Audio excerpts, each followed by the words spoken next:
Hola, muy buenas tardes, ¿me escuchan? Hola, profe, si se escucha. Hola Javier, ¿cómo estás? Bien, bien, ¿y usted, profe? Bien, también, gracias. Ya chicos, hoy día entonces comenzamos con una nueva sesión de teoría. Antes de comenzar esta sesión, les consulto si es que tienen alguna duda, comentario o algo que quieran o que necesiten aclarar.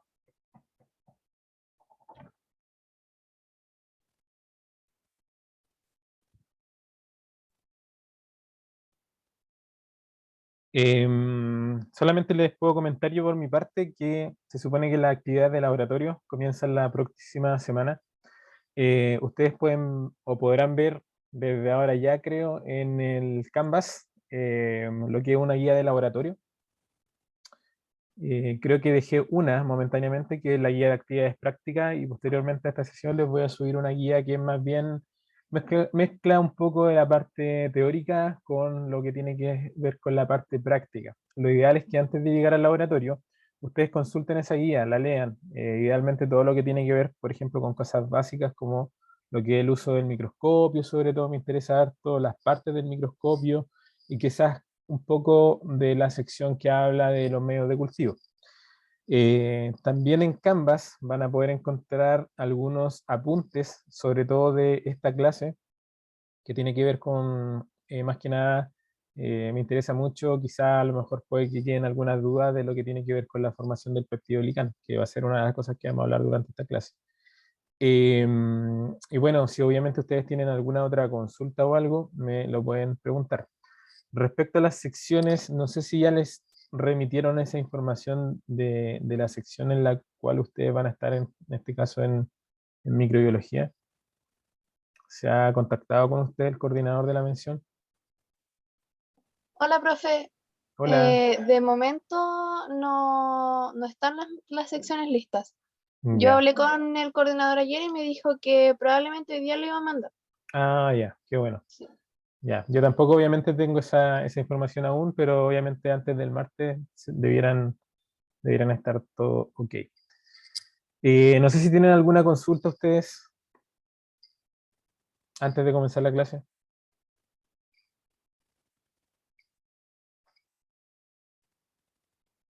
¿No?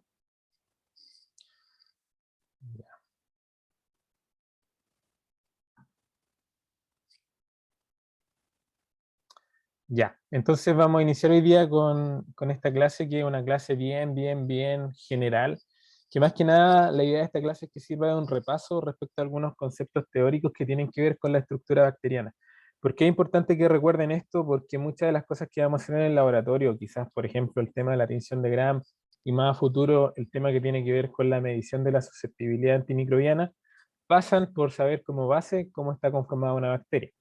Probablemente esto ustedes ya lo tienen más que claro de ciclo básico, así que a medida como vayamos avanzando en la clase, les pido obviamente que vayan participando a medida que yo les voy preguntando algunas cosas, porque puede que esto ya lo tengan más que claro, ya, sí, de esa forma avanzamos mucho más rápido. Los contenidos bueno, esta diapositiva ya está disponible también en Canvas, está el PDF, se lo subí anoche, creo, si es que mal no me equivoco. Los contenidos de esta clase se basan principalmente en saber un poquito cómo se clasifican los microorganismos hoy en día, hablar de lo que es la sistemática bacteriana, que es cómo se clasifican estos microorganismos. Vamos a hablar de algunas diferencias entre lo que son procariontes y eucariontes, que yo creo que ustedes ya lo tienen más que claro. Y vamos a hablar sobre algunas estructuras bacterianas básicas y algunos apéndices bacterianos. Y aquí es donde de verdad les pido que ojalá participen para ver qué tan cuánto es el grado de conocimiento, de recuerdo que tienen de esta materia que se supone que ustedes ya vieron. De esa forma yo defino más o menos qué tan general hago como las explicaciones al respecto. Por ejemplo, ustedes me podrían aportar algo en decirme cuáles son las diferencias, por ejemplo, a grandes rasgos entre un procarionte y una célula eucarionte.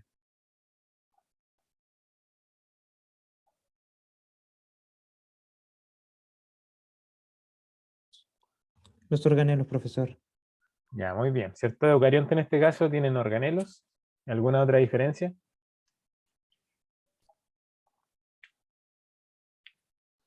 Los procariontes carecen de núcleo. Ya, carecen de un núcleo verdadero. ¿Algo más que se pudiera agregar?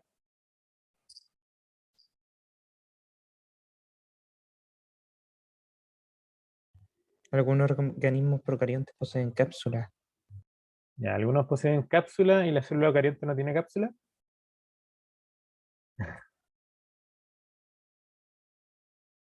No, yo que recuerdo la célula eucarionte no tiene cápsulas. Tiene una Ya, membrana plasmática. Y a lo muy bien. mucho, pared celular si es una vegetal. Ya, muy bien. ¿Y los microorganismos procariontes tienen membrana?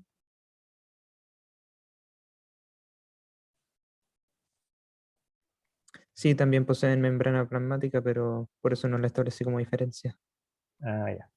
Y una consulta, citoesqueleto. ¿Los procariontes tienen citoesqueleto?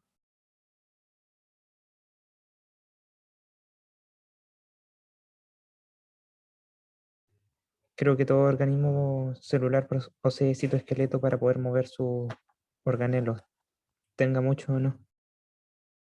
Ya, de eso vamos a hablar un poquito más en detalle.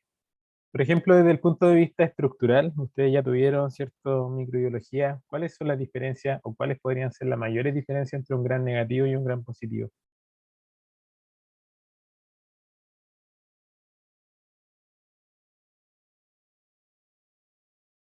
Si alguien La más aparte, conformación de la pared de peptidoglicano. ¿ya? ¿Qué pasa con el peptidoglicano ahí? Si alguien más que Benjamín quiere participar, también es bienvenido. Los gram positivos poseen una capa gruesa de peptidoglicano. Y además la gram negativa tenía una membrana externa que no tiene la gram positiva. Ya, muy bien. Eso ya también lo vieron. Eh, bueno, ya me hablaron de la cápsula, ¿cierto? Me hablaron un poco de la pared. Y si yo les consulto, ¿qué es el peptidoglicán? ¿Qué me podrían decir ustedes?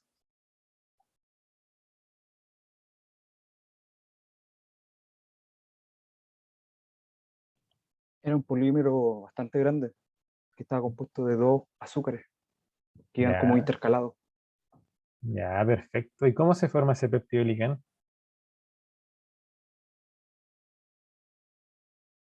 ¿Lo habrán visto o solamente les mencionaron qué era el peptidoglicán?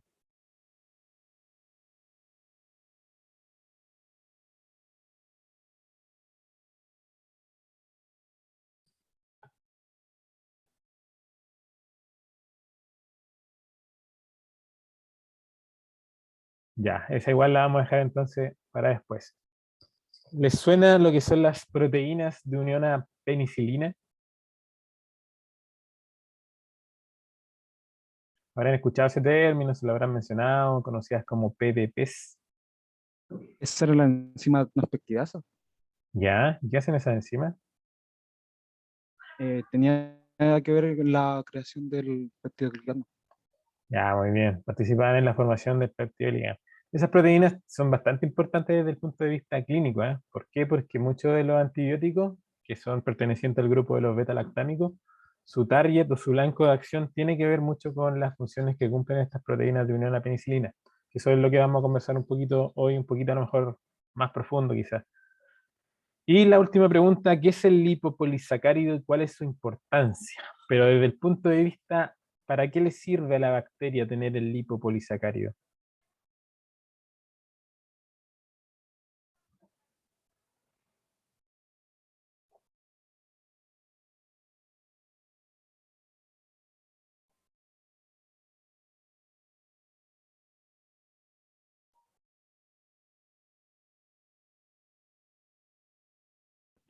Yo recuerdo que el LPS era, tenía funciones para el tema de la adhesión, Mm, también para la protección en contra de la defensa del huésped.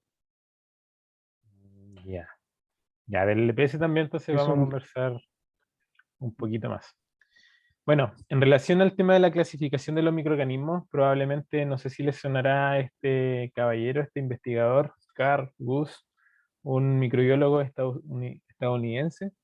Él hizo un tremendo trabajo. Ya él es como el padre, en este caso, del árbol filogenético de la vida que nosotros tenemos actualmente. Su trabajo consistió básicamente en armar este árbol taxonómico de clasificación de microorganismos, ¿ya? ¿Cómo lo hizo este caballero? Porque es un arduo trabajo. Acá al fondo aparece una secuencia nucleotídica. Lo que hizo esta persona, y obviamente muchos de los investigadores que trabajaron bajo su alero, perdón, fue que trabajó principalmente con lo que son los ribosomas bacterianos, ¿ya? Probablemente esto han escuchado que el ribosoma bacteriano en este caso es diferente a lo que es un ribosoma eucarionte, principalmente por lo que vulgarmente se le dice el tamaño, pero la realidad es que no es el tamaño, sino que es lo que se denomina coeficiente de sedimentación, ¿ya? Coeficiente de sedimentación de un ribosoma bacteriano es menor a un ribosoma eucarionte, que es de 80S. Esta unidad se llama Sverder. De ahí, bueno, en la guía la van a poder ver con mayor detalle. Y este ribosoma bacteriano se divide en dos subunidades, una subunidad mayor y una menor, al igual que el ribosoma eucarionte. Y la que nos interesa aquí para el tema de la taxonomía bacteriana, y esto es muy útil también hoy en día para lo que es identificación bacteriana, cuando no sabemos con lo que estamos trabajando, nosotros podemos también hacer estos experimentos similares a lo que hizo este investigador, que es trabajar con uno de los componentes de este ribosoma, recordando que los ribosomas son secuencias de ARN unidas a proteínas, ¿ya? Por eso se le conocen como ribonucleoproteínas. Y hay una secuencia de ARN en esta sección menor del ribosoma pequeño, o la subunidad pequeña, perdón, que se denomina ARN ribosomal 16S. Por lo tanto, una secuencia de ARN que tiene una codificación definida en relación a su base nitrogenada. Y la característica especial de esta secuencia es que es conservada en las diferentes especies que en este caso están descritas en este árbol filogenético de la vida. ¿Qué quiere decir esto? Quiere decir que, por ejemplo, la secuencia en este caso de bases nitrogenadas, por ejemplo, de Araceli, que tiene en este caso en su ribosoma ARN16S, en su ARN ribosomal 16S, es idéntica a la secuencia del ARN ribosomal de 16S mío, o de Benjamín, o de Camila, o de Claudia, es decir, todos los Homo sapiens como especie tenemos esta secuencia genética de ARN ribosomal 16S idéntica, ¿ya?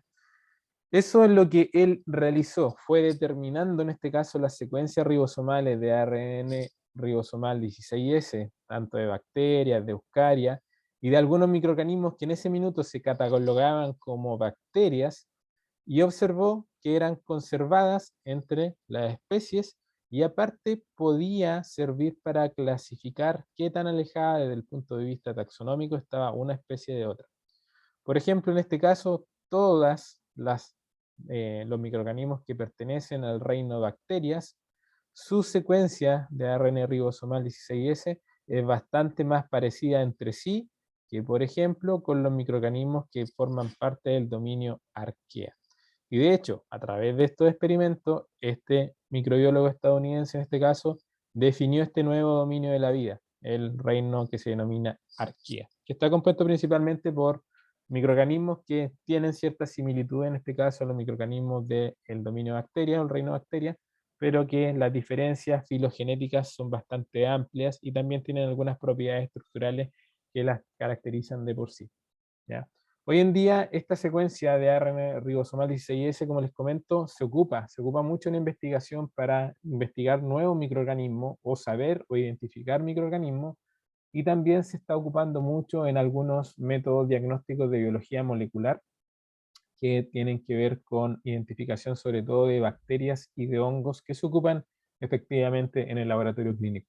Más adelante, probablemente en microbiología 2, vamos a tener una clase de automatización y de automatización, en este caso en biología molecular sobre todo, relacionado a la identificación de diferentes microorganismos asociados a patologías infecciosas humanas. Y ahí vamos a ver que esta secuencia de ARN ribosomal se utiliza mucho. Y así apareció este árbol filogenético propuesto por el investigador que anteriormente les mencioné. Bueno, en el caso de, era solamente como para ejemplificar, en el caso de los ribosomas, obviamente, los ribosomas tienen características estructurales diferentes. En el caso de las bacterias, lo que se usa es la secuencia de ARN ribosomal 16S, ¿ya? Pero el ribosoma de los procariontes tiene un una secuencia de ARN ribosomal un poco mayor en cuanto a coeficiente de sedimentación, que se denomina 18S. Y esa es la que se utiliza en este caso para taxonomía de células de tipo eucarionte. Deme un minuto.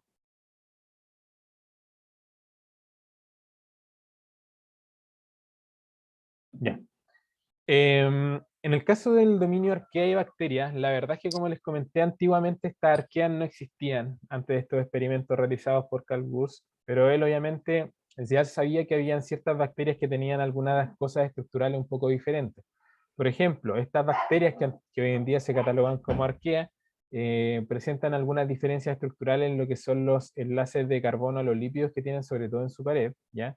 Y eso hacía que fueran un poco extrañas estas anteriormente definidas como bacterias. Obviamente después, cuando ocurrieron estos experimentos de Carl Woese, se dieron cuenta que estaban bastante alejadas desde el punto de vista taxonómico, y ahí fue cuando las catalogaron como un dominio reino distinto, ¿ya? Ahora, otra diferencia entre arquea y bacteria, la verdad es que son bastante similares en ciertas características, pero por ejemplo, cosas que sí las diferencian es que, por ejemplo, hasta el día de hoy no hay ninguna publicación que relacione, por ejemplo, algún microorganismo perteneciente al reino arquea que sea un patógeno, ¿ya? Para humanos. ¿Por qué? Porque generalmente estas arqueas se encuentran en ambientes que son extremos. Se denominan bacterias, o sea, perdón, microorganismos de tipo extremófilos, ¿ya? Algunos son, por ejemplo, microorganismos termófilos, es decir, que soportan elevadas temperaturas. Algunos son microorganismos de tipo acidófilos que soportan elevadas condiciones de pH. Y otros son microorganismos, pueden ser, por ejemplo, psicrófilos, que viven a muy, muy baja temperatura. Otras características, más que nada diferencias, por ejemplo, es que las arqueas no presentan peptidoglicano en su envoltura, ya, a diferencia de las bacterias que ya sabemos que presentan este peptidoglicano, y tampoco son formadoras de esporas las arqueas, recordando que la espora una estructura de supervivencia bacteriana. Bueno, en esta asignatura, como ustedes saben, vamos a enfocarnos principalmente al estudio de lo que son bacterias, hongos y virus, como son los microorganismos generalmente patógenos, a diferencia de las arqueas que no están relacionadas a clínica humana. Y en el caso de los parásitos, y también, si bien también son microorganismos, etcétera, etcétera, se puede catalogar dentro de la microbiología. Como ustedes tienen una asignatura alterna, en este caso solamente de parasitología, toda la parte de parásitos la van a revisar ahí. En el caso de los hongos y los virus, al finalizar en este caso la asignatura es cuando tocaremos estos temas con un poquito mayor de profundidad, y también en microbiología 2, ya, donde ahí hablaremos de lleno, sobre todo respecto a hongos, y también sobre diagnóstico molecular y relacionado a algunos virus bastante frecuentes de importancia clínica. Ahora, una cosa importante que hay que tener en cuenta, que yo siempre lo recalco, es que la verdad es que nosotros somos más bacterias que humanos, por decirlo de alguna manera. Ya nuestro cuerpo probablemente tiene un 70 o 90% más de células procariontes que las propias células eucariontes. Ya nosotros convivimos con estas bacterias día a día, forman parte de lo que se llama la microbiota o el microbioma, ya que el microbioma agrupa tanto al microorganismo como su ADN, y obviamente vivimos una relación muchas veces que es de simbiosis, ya nos benefician. Por ejemplo, las bacterias del tracto gastrointestinal, las bacterias del tracto genitourinario, también nos traen muchos beneficios. Sabemos a través de diferentes tipos de estudios que, de hecho, algunos desequilibrios a nivel de microbiota provocan que ocurran patologías que antiguamente no se tenía indicios de que realmente se relacionaran con la microbiota de una persona. Por ejemplo, estudios que señalan que cuando hay alteración a nivel de microbiota gastrointestinal, por ejemplo, deja a la persona propensa para desarrollar, por ejemplo, lo que son cuadros de tipo depresivos. O bien, por ejemplo, también cuando se altera la microbiota gastrointestinal y pasa mucho tiempo con esa alteración en una persona, o el cambio de la microbiota gastrointestinal en una persona definida, puede hacer que esa persona tenga tendencia a ser obeso o a ser muy delgado. Ya esos estudios ya están cobrando mucho más carácter y más importancia en el día de hoy. ¿Conocen esto que es la teoría endosimbiótica? ¿Les suena? ¿Se la han pasado probablemente en el colegio? Sí, hablaron de la teoría endosimbiótica. de más o menos que lo que explicaría en primera instancia, si bien hay muchas teorías, lo que es el origen de la vida. Esta teoría fue propuesta en este caso por Lynn Margulis, una bióloga estadounidense, y ella lo que describe en su teoría es cómo describe la etapa de la evolución de una célula eucarionte, cómo en este caso una célula eucarionte apareció principalmente donde una célula primitiva eucarionte tuvo una simbiosis con una estructura procarionte o una bacteria propiamente tal. ¿Qué es lo que postula ella? Postula básicamente que probablemente el origen de una célula eucarionte viene de la endosimbiosis, es decir, de un proceso donde una célula, en este caso, ingería a otra célula y podían vivir de manera simbiótica, de menor tamaño obviamente que la otra. Entonces, a través de varios sucesos de endosimbiosis apareció esta célula eucarionte, la cual probablemente ingirió, perdón, lo que es una célula procarionte primitiva, y esa célula procarionte primitiva se convirtió en lo que hoy día conocemos como una mitocondria. Obviamente todas las teorías tienen un sustento científico de por medio, y el sustento científico que soporta esta teoría, que hasta el día de hoy está aceptada en este caso por la comunidad científica, es que, por ejemplo, ustedes saben que las mitocondrias de por sí tienen un tamaño mucho menor que una célula eucarionte total, y ese tamaño es bastante similar a lo que es el tamaño de una bacteria. Ahora bien, las bacterias, respecto al tamaño, es algo totalmente subjetivo. Hoy más adelante vamos a hablar en la clase de una bacteria gigante que se descubrió hace muy poco tiempo. Pero hay otras cosas que aún así soportan mucho mejor esta teoría, como por ejemplo que ustedes saben que lo que son las mitocondrias y los cloroplastos, la conformación del ADN es distinto al ADN que está en el núcleo de una célula eucarionte. La mitocondria y los cloroplastos, como dice la diapositiva acá, tienen ADN bicatenario circular covalentemente cerrado, exactamente la misma disposición que tiene el 90-99% de los procariontes. Por otro lado, también estos procariontes, en el caso de, por ejemplo, los bacilos gram negativos, presentan una doble membrana. Y recordando que en este caso las mitocondrias también tienen una doble membrana. Por otro lado, si bien sabemos que la célula eucarionte se divide principalmente por mitosis y meiosis, ¿cierto? En el caso de las mitocondrias y los cloroplastos, previa a la división por mitosis y meiosis de estas células eucariontes, realizan lo que es el proceso de fisión binaria, proceso por el cual muchas de las bacterias en este caso se dividen en este caso y van creciendo desde el punto de vista poblacional. Por otro lado, o como ustedes también ya conocen, saben que en el caso de las mitocondrias y los cloroplastos, la gran parte de la energía que obtiene la célula eucarionte es a través de la membrana de estos organelos. Y efectivamente las bacterias también obtienen energía a través de los procesos que se realizan en su membrana. Otro hecho que destaca en este caso en esta teoría es que los ribosomas de mitocondria y cloroplastos tienen el mismo coeficiente de sedimentación que los ribosomas bacterianos. Y obviamente cuando analizaron estos ribosomas bacterianos mitocondriales o de cloroplastos, observaron que el ARN ribosomal 16S tienen muy poca diferencia evolutiva desde el punto de vista taxonómico con algunos géneros y especies de tipo bacteriano. Por lo tanto, hay varios hechos que señalan que probablemente de esta manera se pueda explicar el origen de la vida y de lo que es la célula eucarionte. Desde el punto de vista de tamaño, el tamaño es bastante subjetivo. Esto es como una diapo ejemplificando que la célula eucarionte es mucho mayor que una bacteria y obviamente es mucho mayor que un virus. Un virus, de hecho, yo lo colocaría aquí un poquito más pequeño. Ahora, respecto a diferencias, ustedes, de acuerdo a lo que me comentó principalmente Benjamín, ya tienen clara la diferencia entre eucariotas y procariotas. Este cuadro se los dejo aquí, netamente para que repasen algunas diferencias que no se les puede olvidar. Y ya entrando de lleno a lo que es bacteriología, que va a ser como prácticamente el primer módulo y gran parte de lo que vamos a revisar en la parte de microbiología clínica 1, algunas cosas bien particulares de las bacterias que ustedes ya conocieron, obviamente, esto netamente como les comenté, bien general esta clase, más que nada para recordar, son procariontes y aquí hay un dogma que se vino abajo hace un tiempo atrás y ahora en febrero nuevamente se volvió a caer, que se supone que la microbiología y principalmente la rama de la bacteriología tiene que ver con la observación de microorganismos no visibles a ojo humano. ¿ya? Sino que solamente a través de un microscopio. Son tan pequeños que necesitamos sí o sí este microscopio para visualizar sobre todo estas bacterias.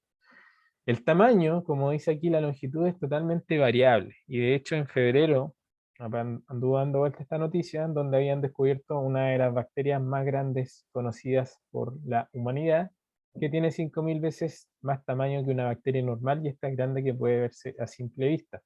De hecho, aquí por ejemplo lo que tiene en esta imagen, este es el paper, si es que alguno lo quiere leer. Ese es el nombre del paper donde se hizo la publicación el 16 de febrero de este año. Comparan esta bacteria, que es lo que pueden ver aquí como delgados filamentos, con el tamaño, en este caso, de una moneda de 10 centavos de dólar, ¿ya? Para que observen que efectivamente frente a un fondo oscuro, esta bacteria se puede ver a simple vista a ojo humano. Por otro lado, acá en la figura, en la letra A, pueden ver una escala de tamaños de diferentes tipos de microorganismos, donde esta Margarita magnífica, que fue el nombre que se le dio a esta bacteria, es incluso el largo principalmente puede ser mayor que la famosa mosca de la Drosophila melanogaster. Por lo tanto, bueno, aquí está comparado con un tardígrado, acá está comparado el ancho principalmente con una célula normal, una bacteria normal, para que vean que es mucho, mucho más grande. Por lo tanto, el dogma de que las bacterias solamente son visibles a través de un microscopio se nos viene a caer un poco con estos tipos de descubrimientos y que obviamente a medida que va a pasar el tiempo van a haber muchos mayores descubrimientos respecto a sobre todo a bacterias gigantes. Recuerden que el fondo marino está muy inexplorado a pesar de que hay mucha tecnología para hacerlo, pero hay lugares tan profundos que nunca ha llegado el humano y obviamente ahí pueden haber muchas sorpresas. Bueno, en el caso de las bacterias, principalmente se describen formas cocáceas, bacilos, ¿cierto? Algunos espirilos, esto ustedes ya lo saben, se agrupan de diferentes maneras, se denominan en base a género y especie. Y acá es muy importante recordar cómo se escriben las bacterias, ¿ya? Idealmente siempre en cursiva, pero obviamente cuando uno escribe a mano es difícil rayar algo y escribirlo en cursiva, ¿cierto? Pero sí es necesario siempre el género de una bacteria, como en el caso del género Escherichia, la primera letra en mayúscula y la especie toda en minúscula. Esa es la manera correcta de, en este caso, escribir un género y una especie bacteriana. Como ustedes saben, algunas se dividen en gran positivas, gran negativas, algunas, no todas se pueden diferenciar en gran positivas y gran negativas, tienen una tasa de multiplicación elevada, pero dependiendo en este caso del género y de la especie. Por ejemplo, en el caso de Mycobacterium tuberculosis, cada 18 horas se va haciendo fisión binaria, es decir, de una célula aparecen dos. Pero en el caso de Escherichia coli, cada 20 minutos, un tiempo mucho más corto, de una célula aparecen dos células hijas. No presentan organismos membranosos, no tienen compartimentalización de funciones y no poseen un núcleo verdadero, solamente poseen lo que comúnmente denominamos como nucleolo.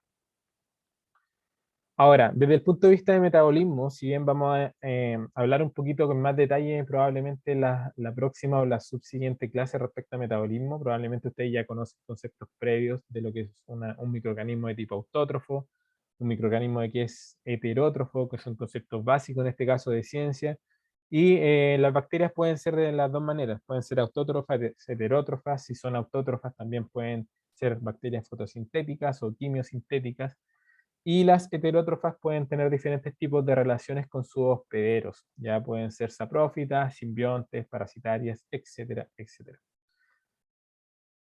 Desde el punto de vista taxonómico, siempre hay un dominio. En este caso, estamos dentro del dominio bacteria, también tenemos el dominio eucaria, ¿cierto? Y el dominio arquea. Pero nosotros estamos desde el punto de vista taxonómico dentro del dominio bacteria y eso es lo que preferentemente vamos a estudiar en este curso. Ahora, de aquí hacia abajo empiezan a cambiar todos estos nombres que ustedes ven acá. Pueden haber diferentes filos, diferentes clases, diferentes órdenes, familias, géneros y obviamente muchas especies bacterianas que afortunadamente en clínica siempre estamos acostumbrados a tratar de manera frecuente con algunas bien particulares que son las que más vamos a hincarle el diente en cuanto al estudio en este curso. ¿Ya? No, es imposible revisar todas las bacterias que en este caso podrían llegar a generar infección en un paciente. En relación a estructura bacteriana, esta es una imagen bastante simple que lo que hace es dividir, en el caso del lado izquierdo, lo que son las estructuras bacterianas de las principales estructuras de los gram positivos, y en el lado derecho las principales estructuras de los gram negativos. Ahora, como ustedes mencionaron, o Benjamín creo que fue quien mencionó, la capa de peptidolicán, que aquí en este caso está ejemplificada por un color morado, es mucho más grande que la capa de peptidolicán, que en este caso tiene una bacteria gram negativa. Fíjense que aquí la capa de peptidolicán solamente es esta línea negra, es una capa de peptidolicán bien finita. Pero la otra diferencia fundamental entre gram positivo y gram negativo, como mencionó Araceli, creo, no recuerdo bien quién fue, es que tienen doble membrana los gram negativos. Ya acá aparece una membrana en calipso y después una membrana con círculo blanco también en el gram negativo.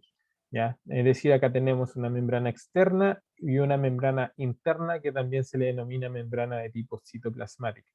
Ahora, otras diferencias principalmente pasan por la envoltura de las bacterias. ¿Ya?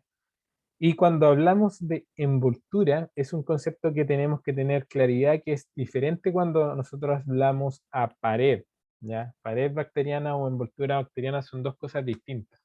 La envoltura engloba, por decirlo de alguna manera, todo lo que está fuera de en este caso, el citoplasma de la bacteria.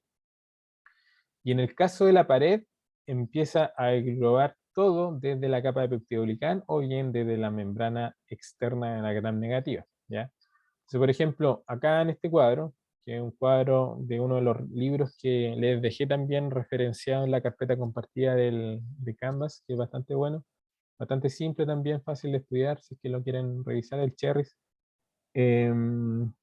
¿Qué es lo que habla este cuadro? Principalmente que la envoltura se divide en dos cosas, lo que es la cápsula y lo que es la pared ya netamente de la membrana de la bacteria. Ahora, si se fijan aquí, aparece el tipo de pared celular. Aparecen gram negativas, gram positivas y ninguna. ¿Por qué? Porque hay bacterias que son ni gram negativas ni gram positivas porque carecen de peptidolicán.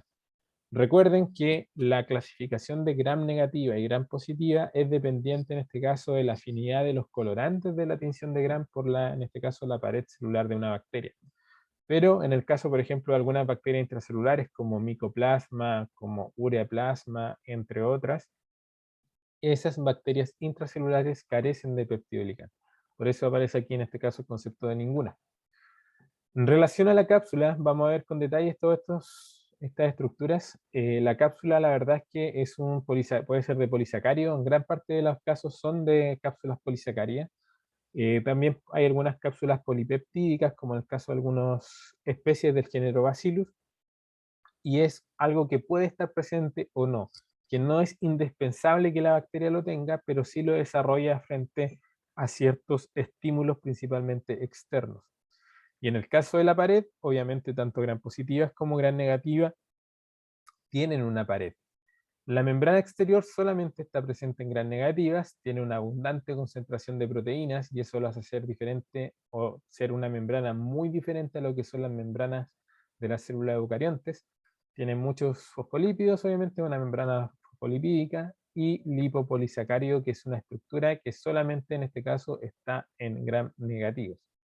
La capa de peptidolicán, ambas bacterias tienen peptidolicán. Alguna diferencia en este peptidolicán es que en el caso de las gram positivas, tenemos presencia en esa capa de peptidolicán principalmente para dar función de soporte, lo que son los ácidos teicoicos, ¿cierto? Y también algunos lipoteicoicos. También periplasma, y aquí hay un error garrafal, ¿ya? Y es una cosa que, si bien puede ser por el año del libro, y también a mí antiguamente recuerdo que me lo enseñaron de esa manera, se decía que periplasma era la porción que estaba entre la membrana citoplasmática de una bacteria gram negativa y la membrana externa de la bacteria gram negativa, y se hablaba que solamente había periplasma en los gram negativos. Y eso hoy en día se sabe que es totalmente falso, ¿ya? La bacteria gram positiva también tiene un espacio periplasmático, si bien es mucho más pequeño, y a raíz de eso es porque se pensaba que los gram positivos no tenían este periplasma, sí existe, ¿ya? En el caso de la membrana celular, las membranas celular en este caso, al igual que la membrana exterior, ambas compuestas de proteínas fosfolípidos, solamente que en el caso de la membrana celular o citoplasmática no tiene lo que es el tipo polisacárido. Esos son conceptos básicos de estructura bacteriana que se los tienen que saber al revés y al derecho.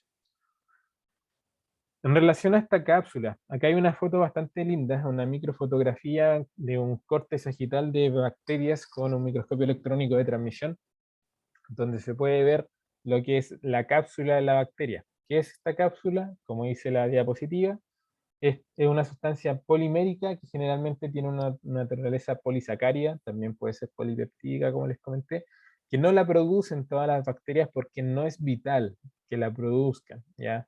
Generalmente esta cápsula la producen frente a un estímulo externo, que pueden ser, por ejemplo, las condiciones de crecimiento en relación a cuánto soporte nutricional hay donde se están desarrollando, o por ejemplo puede ser frente a un estímulo externo como lo que tiene que ver con el sistema inmunitario de los hospederos donde están estas bacterias. Por ejemplo, esto es un ejemplo bien burdo, pero para que se entienda. Las cepas de Streptococcus pneumoniae, que es un agente causal, por ejemplo, de neumonía asociada a la comunidad, es decir, los pacientes que vienen de la calle con un cuadro de neumonía, generalmente es altamente probable que tengan una neumonía si es bacteriana por Streptococcus pneumoniae. Esa bacteria generalmente produce una cápsula polisacárica, ya bastante gruesa. Cuando está en este caso en el sistema, o sea, en los pulmones del paciente, en el tracto respiratorio inferior, necesita desarrollar cápsulas, principalmente ¿para qué? Para evadir lo que es la fagocitosis y evadir la respuesta inmune. Pero, por ejemplo, se han visto cepas que no son agresivas, sino que están colonizando, que están siendo parte de la microbiota de un hospedador, ¿ya? Viven y conviven con esa microbiota, no generan una reacción inmune muy fuerte que la verdad es que no producen cápsula. Y no producen la cápsula simplemente porque no la necesitan. Si la bacteria produce cápsula, tienen que pensar que no es como algo que gratuitamente pueda generarse. Para la bacteria le cuesta energía generar todas estas estructuras y sobre todo generar la cápsula, por lo tanto si no es vital para ella, no la va a producir. Y como dice ahí funciones, uno protege la desecación, cuando la bacteria se deshidrata, muere, ¿ya? Evade la fagocitosis, por consiguiente evade la respuesta inmune y aumenta lo que es la virulencia bacteriana, y esto también le sirve a la bacteria porque muchas de estas bacterias, para poder desarrollarse, sobre todo un hospedero cuando están causando infección, necesitan destruir tejido, destruir células para en este caso liberar nutrientes que están dentro de diferentes células eucariontes y así poder desarrollarse. En el caso de otro concepto que también se ha escuchado harto, es que es el glicocálix o la capa de Lyme o de Slime, es diferente a lo que es la cápsula. La cápsula se describe en la literatura generalmente como un componente un poco más compacto, que en este caso recubre la bacteria, bastante compacto, ya que puede generar una morfología en la bacteria o adosarse y adoptar la morfología que tiene la bacteria. En el caso del glicocálix, si bien también es una sustancia polimérica, principalmente compuesta de proteína y de carbohidratos, este glicocálix es más laxo, ya es como, por decirlo de alguna manera, más mucoso, por decirlo, no tiene tanta morfología como lo que es la cápsula bacteriana. Es una materia extracelular que se deforma con facilidad, no tiene límites definidos, y en este caso, como dice ahí, se une de forma laxa a la bacteria, protege también contra la fagocitosis, pero lo más importante de este glicocálix que se forma tiene que ver con lo del concepto de biopelícula. ¿Conocen este concepto? ¿Se lo pasaron? Lo que es una biopelícula. Creo que hacían alusión a las ¿Ya? piedras de los ríos. A las piedras. Ah, ya. Pero en clínica humana, por ejemplo, ¿cómo aplica este concepto de biopelícula? ¿Algo que hayan visto, no? ¿Les suena? Acumuladas en los fomites. Los fomites, claro. Estas biopelículas, la verdad es que son, desde el punto de vista clínico, por decirlo coloquialmente, un cacho. ¿Por qué? Porque ¿cómo se llama? Generan microambientes bacterianos. Y aquí hay una foto que lo ejemplifica. Esto de acá. Esto es una cepa que se llama Streptococcus salivarius, ¿ya? Que como pueden ustedes sacar, la terminología salivarus proviene principalmente de saliva, es una bacteria que aloja en este caso en nuestra cavidad bucal, probablemente todos nosotros tenemos Streptococcus salivarius, es altamente probable, y es una de las bacterias que en este caso participa en lo que son la formación de las caries dentales, ¿ya?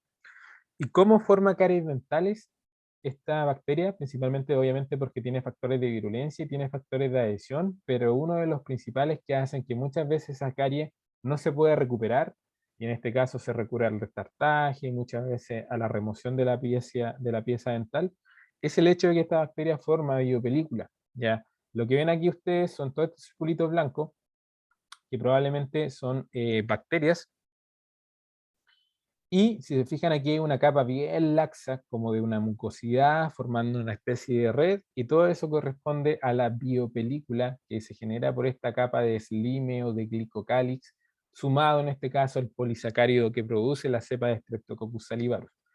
¿Para qué le sirve esto a la bacteria? Bueno, esto sirve netamente como un escudo protector, por decirlo de alguna manera, que previene que las bacterias por debajo se vayan desecando, y por otro lado, y lo principal, y esto tiene que ver tanto con, por ejemplo, prótesis dentales, como por ejemplo las prótesis cardíacas, las válvulas cardíacas sobre todo, o material protésico, ya sea de rodilla, de extremidad, etcétera, etcétera, que se le inserta a los pacientes, porque en todo ese tipo de materiales que son plásticos algunos, se forman estas biopelículas, genera que los antibióticos o los antimicrobianos no puedan penetrar esta capa de biofilm, y como no tienen contacto con la bacteria persiste, va persistiendo. Por eso las biopelículas son algo súper complicado desde el punto de vista clínico, y de hecho hay mucha investigación que lo que busca es tratar de inhibir la proliferación de biopelículas en algunas cepas bacterianas que en este caso se asocian mucho a contaminantes de prótesis. Por ejemplo, uno bastante conocido que forma parte de nuestra microbiota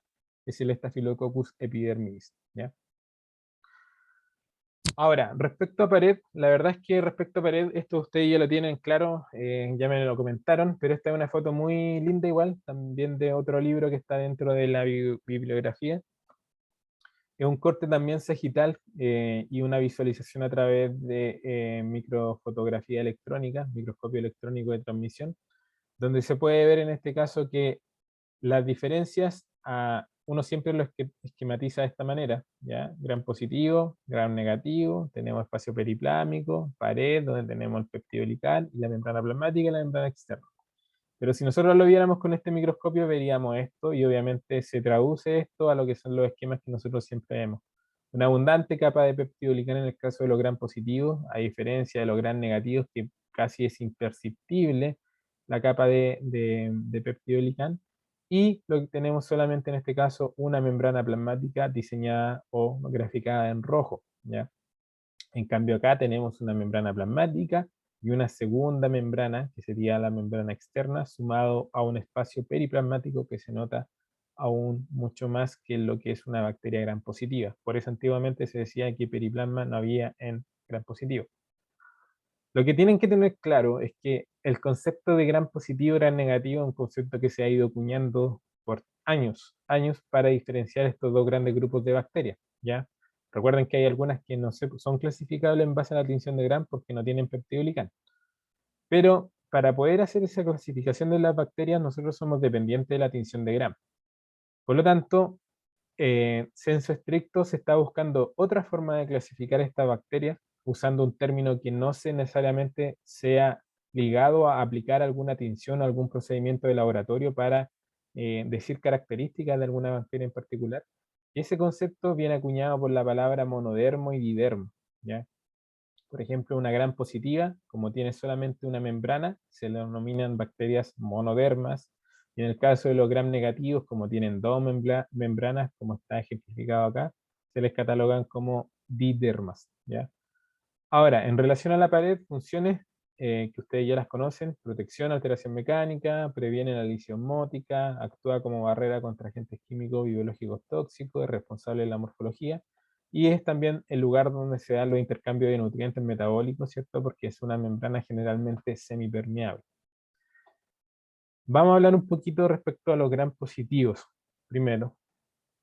y probablemente, bueno, una diapo más viene como la parte más densa de la clase, que es lo que tiene que ver con la formación del peptidolicano. En el caso de los gram positivos, yo les subí un apunte para que lo vean en mayor detalle, más o menos habla lo mismo que probablemente les voy a decir acá. Gram positivo, aquí tenemos un esquema, ¿cierto? De esta pared en gram positivo, donde lo que vemos es la membrana citoplasmática, la abundante cantidad de capa de peptidolicán, y en este caso tenemos los ácidos teicoicos y los ácidos lipoteicoicos. ¿Recuerdan cuál es la función de estos ácidos teicoicos y lipoteicoicos? Creo que se las mencioné al inicio.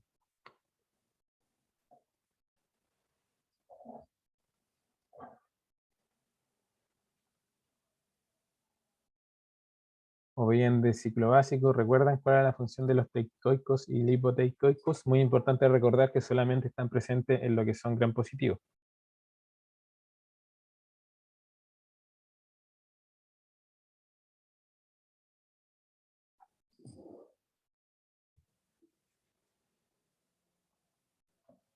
Ya, bueno. Estos ácidos teicoicos lo que hacen principalmente es dar estabilidad a esta capa de peptidolicano. Como ahí dijo su compañero, el peptidolicano es una capa donde se entrecruzan muchas fibras de estos carbohidratos, que son dos, y para darle mayor estabilidad a ese entrecruzamiento, en este caso están los ácidos teicoicos, y también están los ácidos lipoteicoicos que cumplen dos funciones claves también más. Una es anclar este peptidolicano, en este caso a la capa de la membrana citoplasmática, y también tienen otras funciones que tienen que ver con el reciclaje del peptidolicano. Fíjense aquí que aquí aparecen las PDPs, las famosas proteínas que unen penicilinas, ¿ya? Y como dice su nombre, se descubrieron principalmente a través de la búsqueda de cuál era el mecanismo de acción de las penicilinas. Buscando en este caso, investigando cuál es el mecanismo de acción de las penicilinas, llegaron en este caso a unas proteínas, las cuales son las que se enlazan a la penicilina y pierden la función que cumplen en la bacteria, que principalmente es la síntesis del peptidolicano, ¿ya? Ahora, esta síntesis de peptidolicán es un fenómeno altamente complejo y altamente especializado que ocurre en bacterias, ya sean gram positiva o gram negativa. Las diferencias son bastante pocas en cuanto a gram positivo y gram negativo. La síntesis, los procesos en sí son generalmente bastante similares, solamente cambian algunas diferencias estructurales en cuanto a los componentes de estas capas de peptidolicán. Ahora, eh, si no entienden esta explicación, me dicen qué es lo que no entendieron y vamos viéndolo en detalle, porque igual es un poco complejo. Es la manera más simple de explicarlo. Este peptidoglicán, ¿ya? Como dijo su compañero, son cadenas lineales de principalmente algunos tipos de carbohidratos, los cuales son el N-acetilglucosamida, ¿ya? Que voy a llamarlo NAG de ahora en adelante, y el N-acetilmurámico, que voy a llamarlo como NAM de aquí en adelante, ¿ya? Son cadenas lineales que en este caso están unidas principalmente a través de unos enlaces beta 1,4 que son generados por la acción de las PBPs, ¿ya? Principalmente por la acción que se llama transglicosilasa. Mejor con este primero, después vamos al otro. Las PDPs tienen tres tipos de acciones. Una acción es la transglicosilasa, la segunda acción es la transpeptidasa y la tercera acción es la carboxipeptidasa.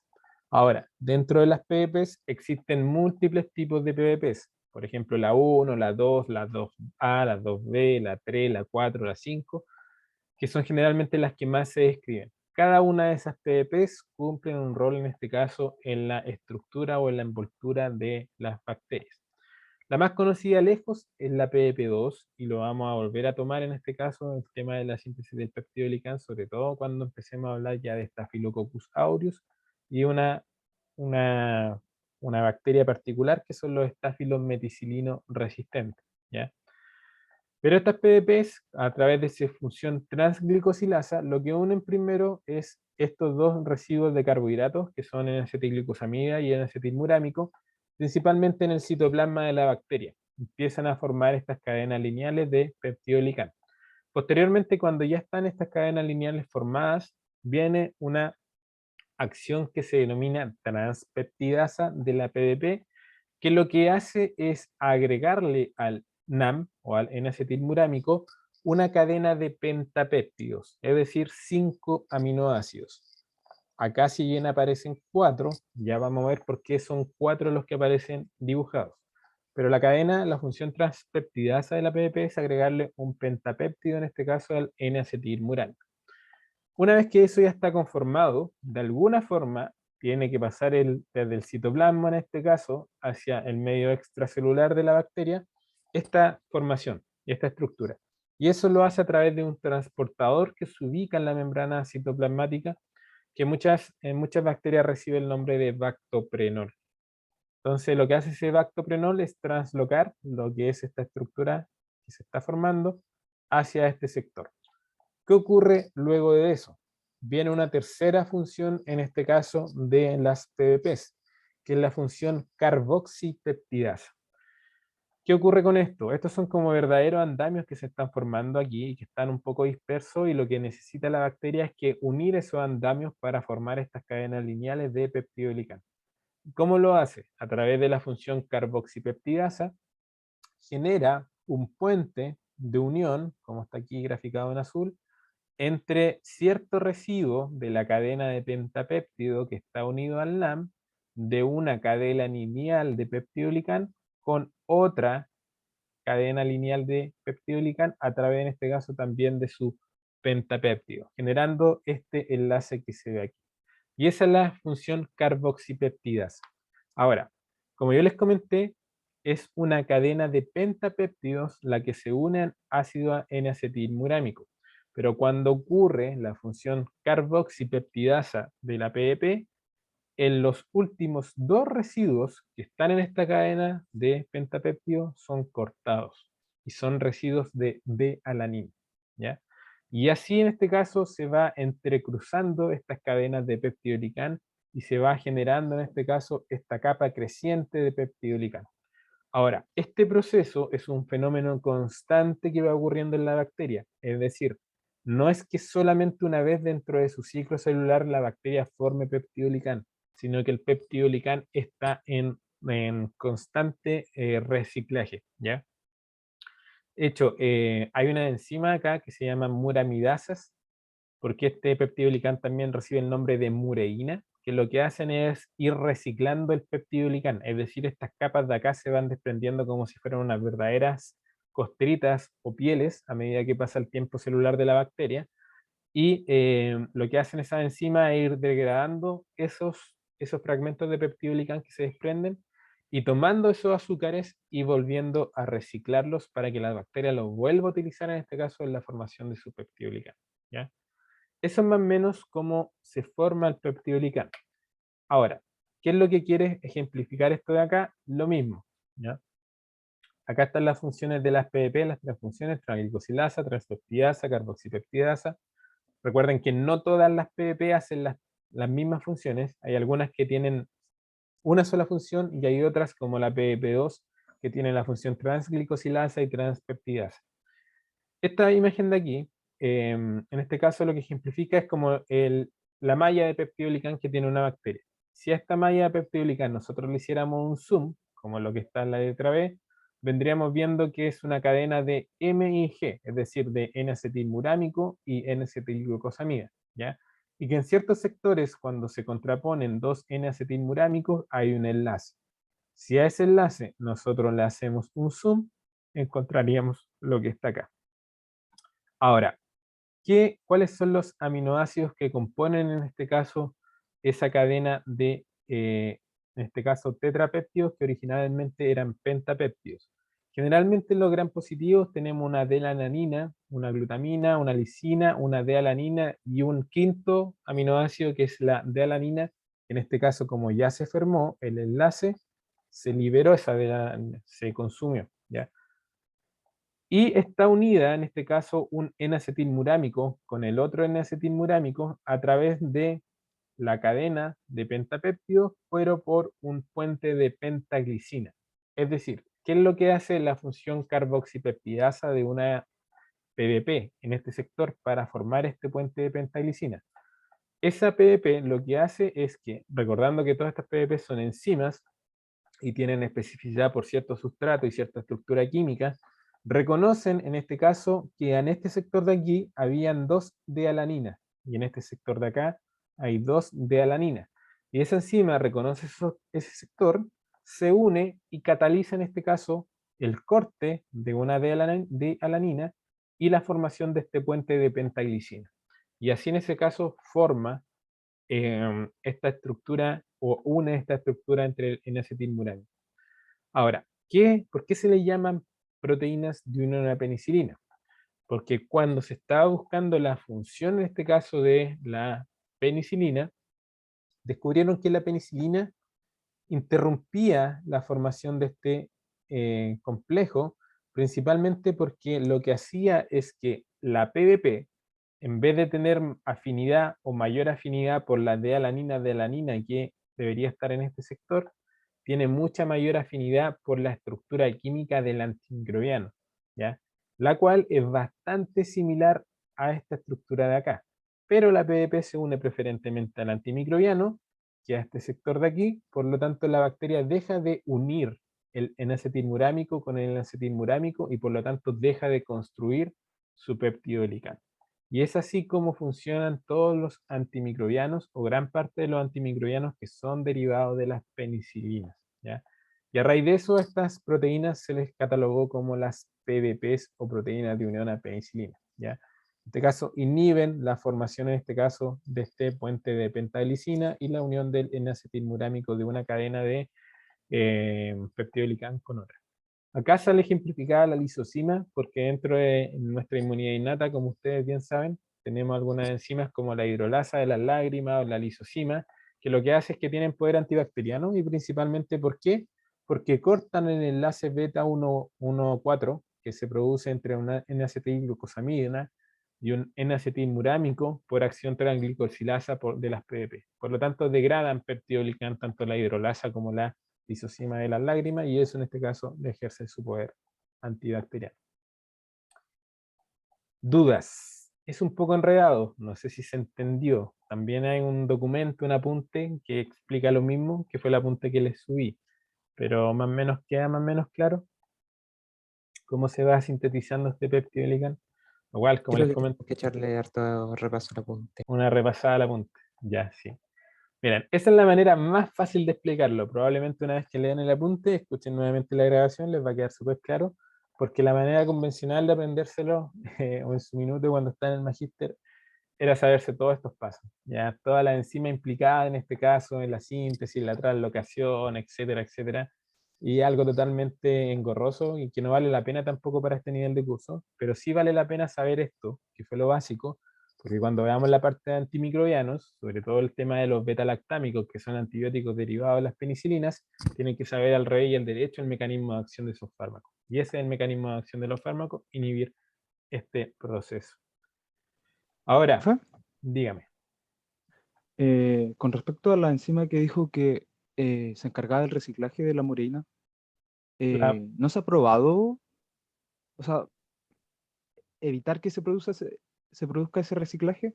sí, Y en el caso de que se haya probado, ¿qué ocurre con el peptidoglucano? de hecho, hay algunos antibióticos que su mecanismo de acción es inhibir este proceso de reciclaje del peptidoglicán.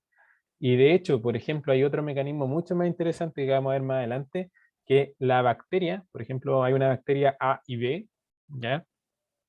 Por ejemplo, la bacteria B está un poco alejada de la bacteria A, pero resulta que llega un medicamento, mató a la bacteria A, y eso genera que la bacteria explote y libere muchos fragmentos de peptidoglicán, y la bacteria B sensa que en el medio andan fragmentos de peptidoglicán en abundante concentración, y genera aún mayor capa de peptidoglicán para defenderse en este caso de la acción del antimicrobiano que le degradó en este caso el peptidoglicán a su compañera, a su vecina.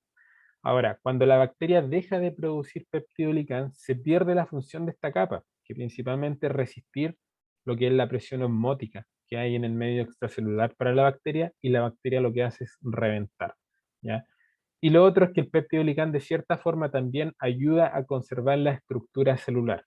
Por ejemplo, en el caso de los antibióticos beta-lactámicos, cuando por ejemplo se dan concentraciones que no alcanzan a matar a la bacteria, cuando se dan tratamiento, y esto también lo vamos a hablar más adelante, si tú por ejemplo le haces una tinción de Gram a esa bacteria que está en contacto con el antibiótico beta-lactámico, que si bien le está destruyendo peptidoglicán, pero que no la mata, vas a ver que por ejemplo las cocáceas, que originalmente eran cocáceas, se observan como bacilos y que los bacilos, que son bacilos, se observan como largos filamentos, porque la bacteria, como no puede mantener su morfología a través de, que se inhibe en este caso el reciclaje o la formación del peptidoglicán, se empieza a deformar. ¿Ya? Vale, profe. E igual, por si acaso, ¿hay un límite en el que pueden producir peptidoglicano o no? Así como un límite, yo creo que depende principalmente de las condiciones de nutriente de la bacteria, y eso tiene que ver con el fenómeno de la muerte celular. Cuando tengamos la próxima clase o la subsiguiente, que no recuerdo cuál es la de metabolismo, ahí vamos a hablar sobre los ciclos de muerte celular y cómo se producen y por qué. Vale, profe. Muchas gracias. Ah. Ahora, hay diferencias entre gram positivos en el lado izquierdo con gram negativos en cuanto al peptidoglicán. Sí, existen diferencias.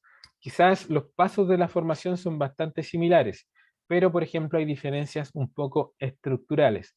Por ejemplo, yo les mencioné que acá, como pueden ver, tenemos un N-acetilglucosamida, un N-acetilmurámico, tenemos los aminoácidos que forman este tetrapéptido con el puente de pentaglicina, donde la unión se da entre una L-lisina y una D-alanina del puente de pentaglicina. Eso es lo que yo les estaba explicando más o menos, y es lo que ocurre generalmente en los gram positivos. Pero en el caso de los gram negativos, la gran diferencia es que en vez de ellos tener L-alanina, D-glutamina, L-lisina, D-alanina, ellos en el tercer aminoácido, en vez de la L-lisina, tienen un ácido mesodiamino-pipemídico, ¿ya? Perdón, diamino pimélico. Así siempre digo pipemídico por otra cuestión. Ácido mesodiamino pimélico. Ese ácido mesodiamino pimélico viene a reemplazar la L-lisina que está en el tetrapéptido de los gram positivos.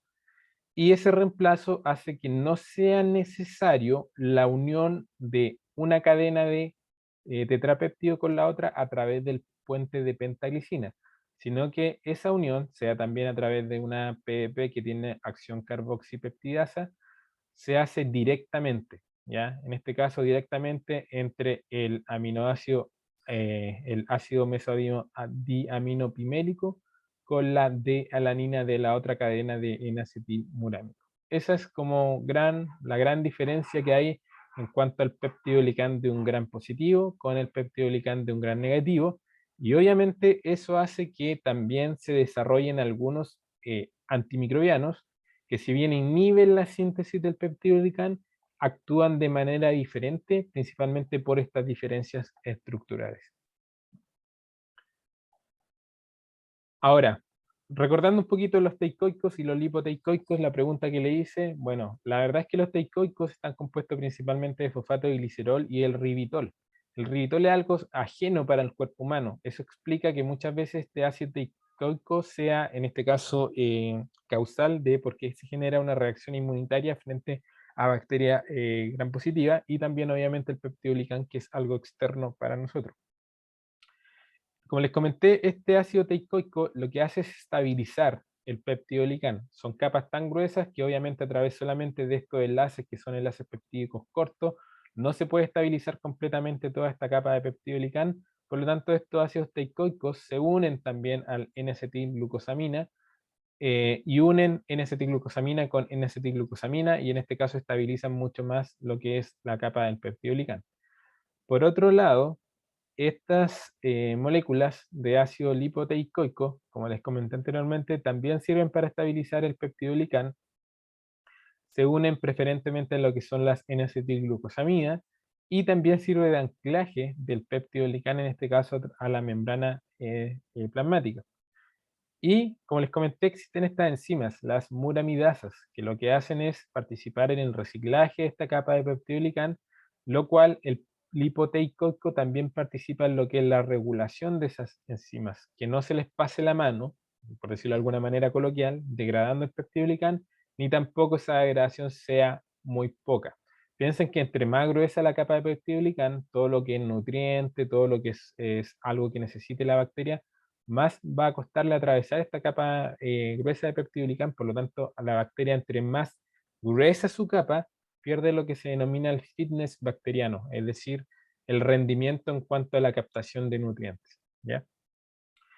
Y una característica muy importante que otorga el ácido teicoico y el lipoteicoico es que le dan carga negativa a la membrana, ya le dan carga negativa a todo lo que va por afuera de esta célula bacteriana. ¿Y eso qué permite? Permite atraer iones, cationes divalentes, preferentemente lo que es calcio y magnesio, los cuales son esenciales para múltiples procesos celulares. Y en el caso de los gram negativos, por ejemplo, ya vamos a ver que hay otro componente que le da carga negativa, en este caso a la membrana, y aparte estos iones aparte participan en mantener la estructura celular. Bueno, a raíz de estas diferencias estructurales entre gram positivo y gram negativo, principalmente lo que tiene que ver con la capa de peptidoglicán, apareció lo que es la coloración de gram. Esto ya ustedes tienen que saber y llegar al laboratorio sabiéndose al revés y al derecho la tinción de gram. Por eso igual les voy a subir la guía como entre comillas teórica, que es una guía que elaboré, que elaboración propia, pero que aún no la he terminado y tiene como 70 hojas, pero lo ideal es que la revisen porque tiene algunos conceptos prácticos que son interesantes, que idealmente se los sepan antes de llegar al laboratorio. Sobre todo lo que les comenté anteriormente, lo que es el uso del microscopio. Bueno, un detalle que les comenté, creo que en la clase de la historia de la microbiología, en que Christian Gram, en este caso, si bien ideó lo que es la coloración Gram, él llegó hasta el tercer paso, que es la decoloración por alcohol, ¿cierto? Acetona, y que el cuarto paso, en este caso, lo agregó Carl Wright. En este caso, agregó la tinción de contraste con safanina. En ese caso tenemos las bacterias Gram positivas, ¿cierto? Y las bacterias Gram negativas. En cuanto a morfología, esto también ustedes ya lo conocen. Me comentaron que habían tenido laboratorio. Yo me imagino que probablemente hicieron tinción de Gram, ¿cierto? ¿Pudieron visualizar al microscopio? Sí, sí, Profe. hicimos el segundo semestre, hicimos Ya. casi todas tinciones de grado. Puras tinciones de Gram. Sí. Ya, entonces están expertos en tinción de Gram. Bueno, esto entonces ya ustedes ya lo conocen, las morfologías también. Probablemente vamos a ver muchas tinciones de Gram también en microbiología 1, de diferentes géneros y especies bacterianas, diferentes tipos de agrupaciones. Y vamos a seguir un poco más hablando de lo que es la membrana plasmática. Ya pasamos en este caso de la cápsula, pasamos de la capa de peptidoglicán y ahora estamos en la membrana plasmática, siguiendo el orden más o menos de lo que son los gram positivos, ¿cierto? En el caso de tanto de gram positivos como negativos, esta membrana que está en contacto con el citoplasma, en cualquier caso se le puede llamar la membrana celular. ¿Ya? Es una bicapa fosfolipídica, como gran parte de la membrana de los microorganismos vivos, y la diferencia en este caso con las membranas de las células eucariontes es que en este caso nosotros tenemos hasta un 70% de casi pura proteína en cuanto a la masa de esta membrana. ¿Qué quiere decir esto? Que la membrana de los microorganismos procariontes tienen abundancia de proteína y no es porque quieran tenerla, sino que esas proteínas cumplen múltiples funciones para la bacteria, recordando que la bacteria no tiene los organelos que tiene, por ejemplo, una eucarionte, ¿ya? No tiene organelos simplemente. Por lo tanto, aquí se ocurren, gracias a esta membrana que es altamente compleja, ocurren muchos procesos bioquímicos y metabólicos y de desecho también para las bacterias que son esenciales para su supervivencia. Podemos tener proteínas integrales, proteínas periféricas, lo que se denomina proteínas transmembranas, algunas funciones de receptores, otras funciones para la síntesis y translocación de algunas macromoléculas. Aquí aparecen los conceptos básicos de biología que son el sin-porte, antiporte, difusión facilitada, difusión simple, etcétera, etcétera, conceptos que ustedes traen ya desde ciclo básico. Y otra diferencia con los eucariontes es que las membranas de los procariontes no tienen esteroles, no tienen colesterol, por ejemplo, que sí está presente en una membrana de un eucarionte, a excepción de algunas bacterias intracelulares, como en el caso de los micoplasmas, ¿ya?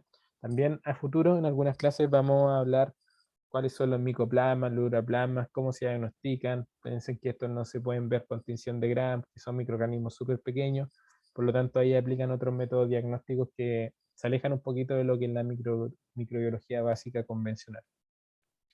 Y hay algo bastante interesante que está descrito en las membranas de algunas bacterias, tanto gram positivas como gram negativas, que son los sistemas de secreción bacteriano. ¿Les suena esto? ¿Lo escucharon? ¿Lo vieron en micro de segundo?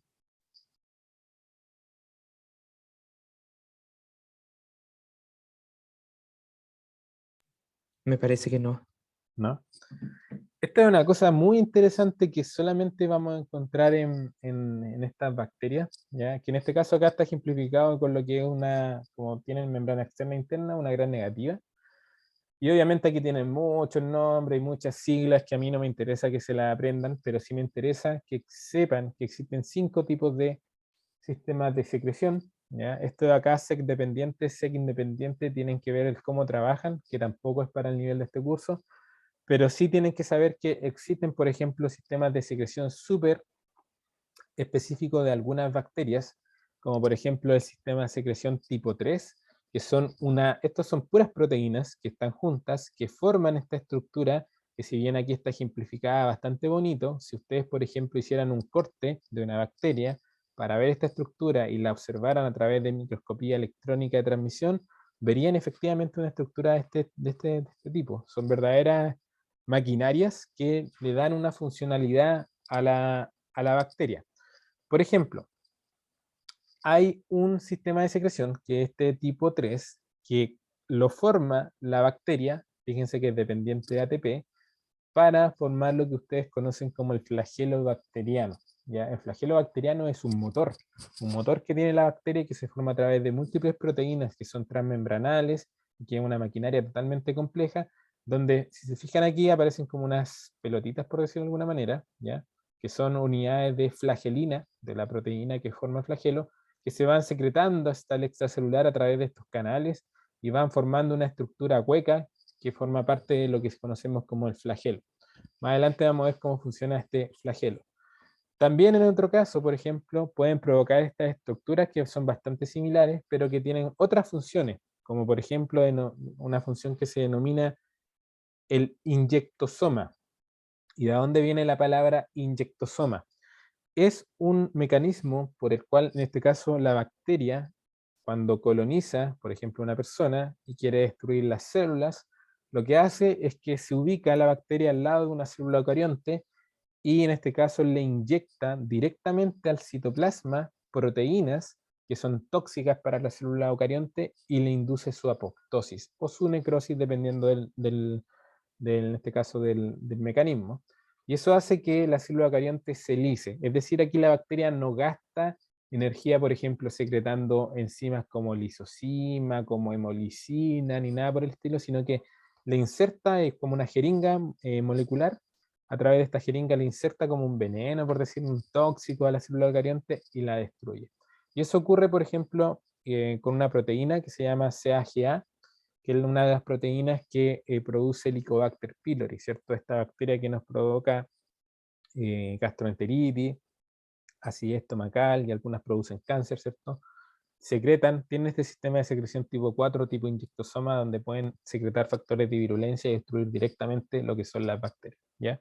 Y así hay varios otros sistemas de secreción, algunos que tienen que ver con la toxina colérica, sistemas de secreción que tienen que ver con transportadores de proteínas, como este otro caso que es el sistema de secreción que tiene que ver con la formación de flagelo, etcétera, etcétera. ¿Ya? Eso son maquinarias moleculares que están insertas en este caso en las membranas de las bacterias, tanto gram positivas como gram negativas. Bueno, en el caso de gram negativos, hay diferencias radicales en relación al gram positivo. Ya conversamos algunas de ellas. Una de esas diferencias es esta capa externa, que aquí tienen que pensar que esta membrana externa tiene que ser una membrana bien rígida para la bacteria, porque si no, esta bacteria se deformaría frente a cualquier estímulo externo. Por otro lado, en el caso de los gram positivos, como sabemos, la capa de peptidoglicana es bastante más gruesa y eso hace que la bacteria sea mucho más resistente a, en este caso, factores externos. Pero como aquí no existe una capa de peptidoglicán gruesa, esta membrana externa viene o trata de cumplir la función, en este caso, de la capa gruesa del peptidoglicán. Y para eso, por un lado, tiene que ser un poco distinta a lo que es la membrana plasmática. Tiene que tener algunos componentes distintos que en este caso le otorguen estabilidad y rigidez. Y aquí cumple un rol fundamental lo que son estas vellosidades que ustedes pueden ver aquí en este esquema, que corresponde al lipopolisacárido, ¿ya? Ahora, ¿quién ancla esta membrana externa al peptidoglicán? Generalmente es una lipoproteína que se conoce como lipoproteína de Brown, ¿ya? Y posteriormente este peptidoglicán se ancla en este caso a la membrana plasmática por otras lipoproteínas. Ahora, esto genera que entre las dos membranas existe un espacio o gel periplásmico, y este espacio o gel periplásmico para ambas bacterias cumple un rol fundamental, principalmente ¿por qué? Porque aquí se encuentra una gran cantidad de enzimas y se realizan varios procesos metabólicos que tienen que ver o con la formación del peptidoglicán o con el reciclaje, renovación o reparación de la membrana externa de los gram negativos. Por otro lado, fíjense aquí que aparecen lo que son las porinas. Las porinas son proteínas de membrana, que en este caso están en la membrana externa de los gram negativos, y por estas porinas ingresan diferentes compuestos químicos, diferentes nutrientes, y también se excretan diferentes sustancias que en este caso pueden ser desechos metabólicos para la bacteria. Estas porinas son de mucho interés para nosotros desde el punto de vista clínico. ¿Por qué? Porque los antibióticos o antimicrobianos, por ejemplo algunos, no sé, por decirlo de alguna manera, los aminoglicósidos, que tienen su sitio de acción a nivel del ribosoma bacteriano, para poder llegar al ribosoma bacteriano de alguna manera tienen que surcar esta membrana externa, tienen que surcar esta leve capa de peptidoglicán y tienen que surcar o entrar por esta membrana plasmática lo gram negativo. Y para entrar, en el caso de la membrana externa, por esta bicapa lipídica, que es mucho más condensada que la membrana plasmática en el gram negativo, entran efectivamente por estos canales que se denominan porinas. Entonces, algunas bacterias, para defenderse de la acción de esos antimicrobianos, lo que hacen es dejar de expresar estas porinas. Entonces, de esa manera, el antibiótico llega acá, no encuentra por dónde entrar y la bacteria puede seguir viva y en este caso generando la infección. Por eso son motivo de múltiples investigaciones. Más adelante, ya cuando hablemos de resistencia, vamos a entrar con más detalle en el nombre de las porinas que se pierden, a qué antibióticos afectan, cómo las podemos determinar, en este caso esos efectos en el laboratorio, etcétera, etcétera. Y bueno, en este espacio gel periplásmico, como les comenté, hay varias enzimas, muchas de las cuales incluso, por ejemplo, antibióticos que penetran la membrana externa, llegan a este espacio periplásmico, pero se encuentran con estas enzimas que están en este espacio gel periplásmico y en este lugar son degradados esos antibióticos, y de esa manera se inhibe el efecto que pudieran llegar a tener. Aparte tiene diferentes sensores, por ejemplo, mide la osmolaridad del medio, hay una serie de mediadores químicos que se encuentran inmersos en este caso en el espacio periplásmico. De la membrana externa ya conversamos, lo que me interesa hablar más que nada de la membrana externa es de este compuesto de acá, que es el lipopolisacárido. Yo les comenté que esta membrana externa tiene que ser un poco diferente a lo que son la membrana interna del gram negativo, porque principalmente requiere mucha mayor estabilidad. Y esa estabilidad viene dada también, bueno, obviamente por la membrana, por las proteínas, pero por este compuesto que es el lipopolisacárido. El lipopolisacárido, que ya vamos a hablar que estructuralmente de qué se compone, una de las funciones que, si bien siempre se describe, es que dicen lipopolisacárido, toxina o endotoxina.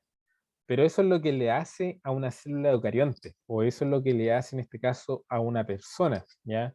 Actúa como una endotoxina, genera en este caso una reacción inflamatoria.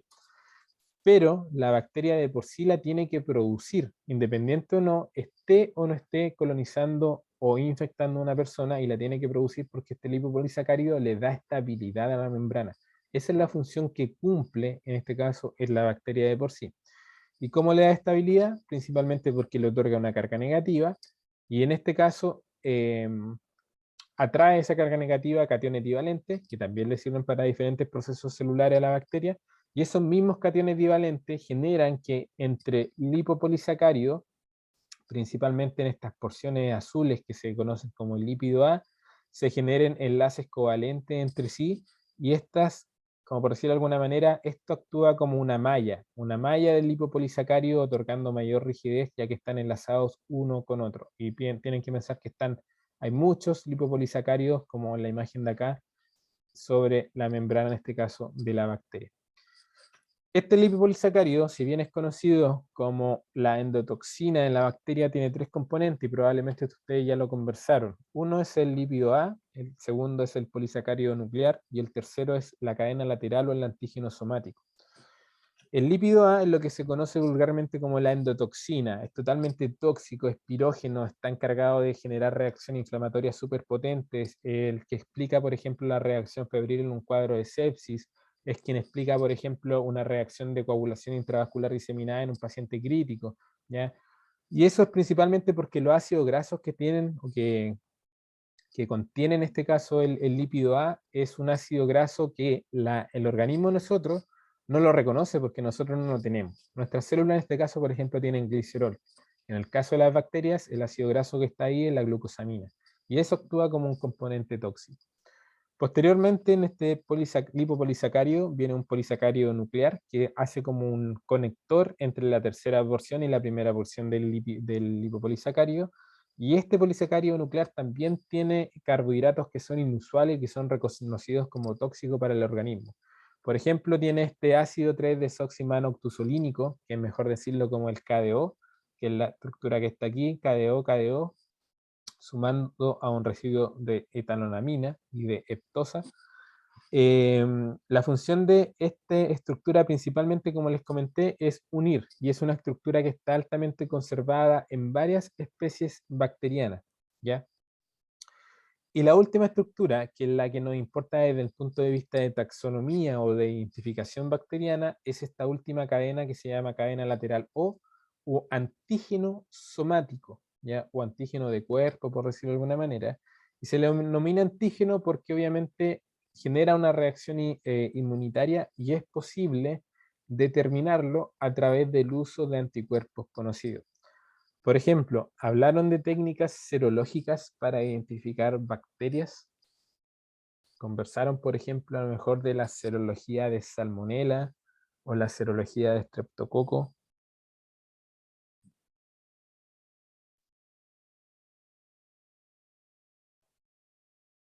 No. Por ejemplo, cuando nosotros vamos a ver en el laboratorio que la manera de identificar diferentes serotipos de Salmonella, ¿ya? Porque la verdad es que existen solamente 2 especies de Salmonella y las demás son todas serotipos, es usando en este caso anticuerpos que identifican esta porción, en este caso del lipopolisacárido presente en algunas salmonelas, ¿ya? Por ejemplo, la salmonela serotipo TIFI tiene una estructura bien característica de antígeno somático, pero la salmonela serotipo Tifimurium o enteritis, su antígeno somático difiere.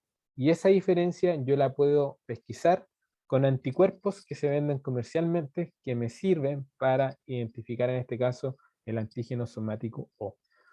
Obviamente eso es lo que nos sirve a nosotros, no a la bacteria, pero nosotros lo hemos podido utilizar y hemos sabido cómo utilizarlo, en este caso para ayudar en lo que es la identificación bacteriana. Algunas otras funciones del LPS, bueno, desde el punto de vista inmune, activa mucho el sistema inmune, principalmente activa linfocitos B, activa la secreción de interleuquinas proinflamatorias como la 1, como la 6, la secreción de factor de necrosis tumoral, activa en macrófago, participan en lo que es la coagulación intravascular diseminada. ¿Conocen lo que es la coagulación intravascular diseminada como enfermedad? ¿Les suena? ¿La han visto en alguna otra asignatura?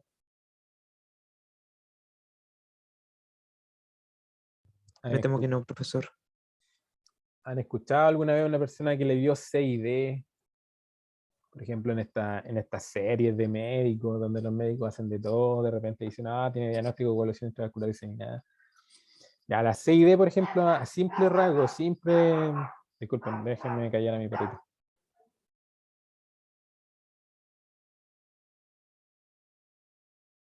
Ya, perdón.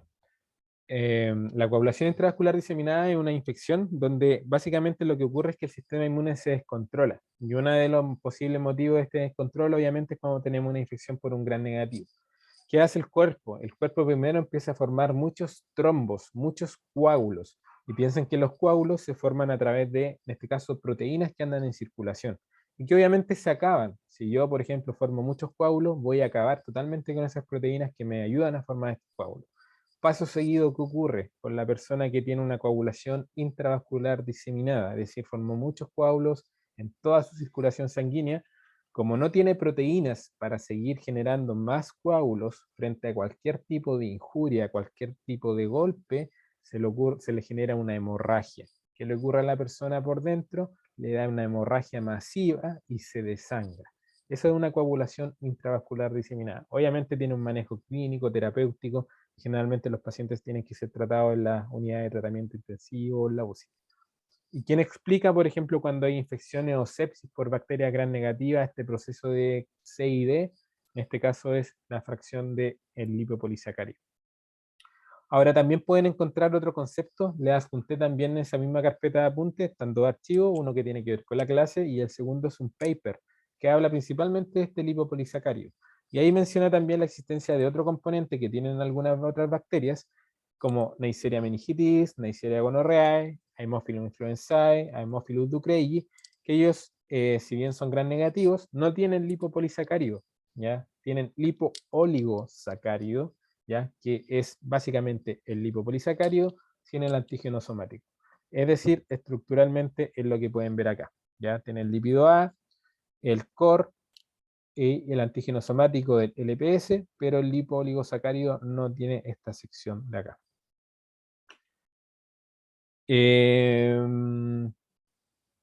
A ver. Ya, y lo vamos a dejar hasta aquí. El resto de la clase lo vamos a ver la próxima semana como para que no se aburran con mucha materia. ¿Tienen alguna consulta, duda?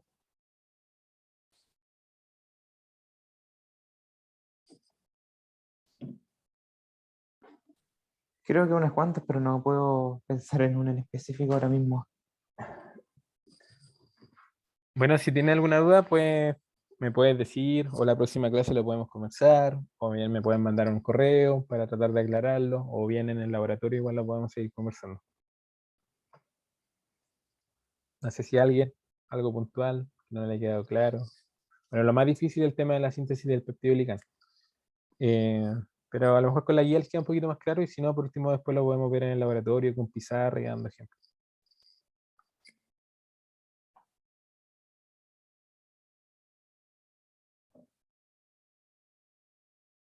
Ya, no hay dudas, entonces lo vamos a dejar por aquí. Ya chicos, bueno, como les comenté, cualquier duda o consulta dentro de la semana, idealmente mándenme un correo o algo y lo podemos